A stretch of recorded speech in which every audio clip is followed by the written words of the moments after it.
অন্তর্বর্তীকালীন সরকার কি করেছে? তারা বিএনপির কাছে আত্মসমর্পণ করেছে।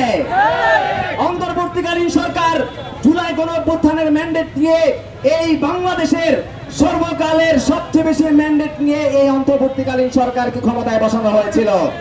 কিন্তু অন্তর্বর্তীকালীন সরকার যখন ক্ষমতায় বসলো, অন্তর্বর্তীকালীন সরকারের অধিকাংশ উপদেষ্টাকে আমরা জনসম্মুখে দেখতে পাই না। অর্থাৎ আমরা দেখতে পাই অন্তর্বর্তীকালীন সরকারের অধিকাংশ উপদেষ্টা এই জুলাই বিপ্লবকে ধারণ করে না। যারা জুলাই বিপ্লবকে ধারণ করে না, তারা কিভাবে নতুন বন্দোবস্ত কায়েম করবে, সেটি আমাদের প্রশ্ন।